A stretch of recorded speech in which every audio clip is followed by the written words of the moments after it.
மத்திய தொழிற்சங்க யூனியன்களும் கிசான் மோர்ச்சையும் இணைந்து நடத்துகின்ற கிராமீண பந்துக்கு பின்துணை அறிவித்து மாநிலம் முழுவதும் மத்திய அரசு அலுவலகங்களுக்கு முன்பு நடத்தப்படும் போராட்டங்களின் பாகமாக அடிமாலி தபால் நிலையம் முன்பும் ஒன்றிணைந்த தொழிற்சங்கங்கள் தலைமையில் மார்ச்சும் தர்ணாவும் நடத்தப்பட்டது. ஐஎன்டியூசி அகில இந்திய ஒர்க்கிங் கமிட்டி உறுப்பினரும் முன்னாள் எம்எல்ஏவுமான ஏகே மணி ஆர்ப்பாட்டத்தை துவக்கி வைத்தார்.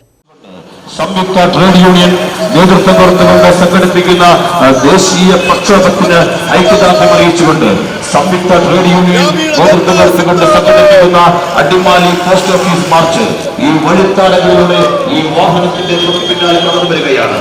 ഈ പോസ്റ്റ് ഓഫീസ് മാർച്ചിന് ശേഷം மத்திய அரசின் தவறான நடவடிக்கைகளுக்கு எதிராக மத்திய தொழிற்சங்கங்களும் கிசான் மோர்ச்சையும் இணைந்து நடத்தும் கிராமீண பந்துக்கு பின்துணை அறிவித்து மாவட்டத்தில் ஒன்றிணைந்த தொழிற்சங்கங்கள் தலைமையில் போராட்டம் நடத்தப்பட்டது. மாவட்டத்தின் பல்வேறு இடங்களில் மத்திய அரசு அலுவலகங்களுக்கு முன்பு தொழிற்சங்கங்கள் தலைமையில் போராட்டம் நடத்தப்பட்டது. இதன் பாகமாக அடிமாலியிலும் ஒன்றிணைந்த தொழிற்சங்கங்கள் தலைமையில் தபால் நிலையம் முன்பு கண்டன ஆர்ப்பாட்டம் நடத்தப்பட்டது. இதன் பாகமாக அடிமாலி டவுனில் தொழிற்சங்கங்கள் தலைமையில் ஊர்வலமும் நடத்தப்பட்டது. அடிமாலி தபால் நிலையம் முன்பு நடைபெற்ற கண்டன ஆர்ப்பாட்டத்தை ஐஎன்டியூசி அகில இந்திய ஒர்க்கிங் கமிட்டி உறுப்பினரும் முன்னாள் எம்எல்ஏவுமான ஏகே மணி துவக்கி வைத்தார்.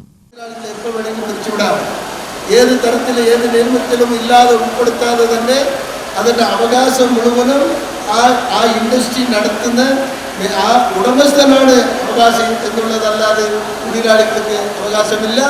ആ തൊഴിലാളികളോ അത് തൊഴിലാളി സംഘടനകളോ അതിന് എതിരായിട്ട് ബന്ധപ്പെട്ട ഉദ്യോഗസ്ഥന്മാരെ DLOയോ ALOയോ അല്ലെങ്കിൽ കമ്മീഷണറോ അത് ജോയിന്റ് ലേബർ കമ്മീഷണറോ അല്ലെങ്കിൽ അഡ്ജുഡിക്കേഷനോ അല്ലെങ്കിൽ ട്രിബ്യൂണലോ ഒരു സ്ഥലത്തും ചെന്ന് നമ്മുടെ അവകാശം പറയാനായിട്ടുള്ള നിയമങ്ങൾ അത് എടുത്തു കളഞ്ഞിരിക്കുകയാണ്. നമുക്ക് റൈറ്റില്ല, ഒരു റൈറ്റില്ല. റൈറ്റ് ഇല്ലെങ്കിൽ പിന്നെ നമ്മൾ ആരെ വിശ്വസിച്ചാണ് ഇന്ത്യയിൽ ജനങ്ങൾ ജീവിക്കാൻ, തൊഴിലാളികൾ ജീവിക്കാൻ പറ്റുമോ? ജീവിക്കാൻ പറ്റില്ല. அடிமாலியில் நடைபெற்ற ஆர்ப்பாட்டத்தில் CITU மாவட்ட பொருளாளர் KV சசி, AITUC மாவட்ட செயலாளர் GN குருநாதன், INTUC மாநில செயலாளர் ஜோன்சி ஐசக், NLC மாவட்ட தலைவர் PP பேபி, CITU மண்டலம் coordination convener M Lakshmanan, AITUC Adimali மண்டலம் தலைவர் KM Shaji, INTUC Devikulam regional committee தலைவர் D குமார், NLC சட்டமன்ற தொகுதி தலைவர் VM பிரகாஷ் போன்றவர்கள் பங்கெடுத்தனர்.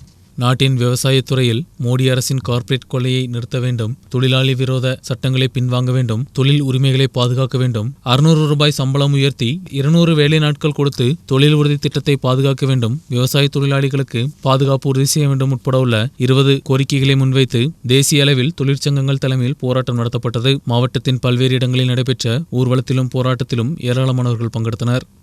News bureau, Adimali.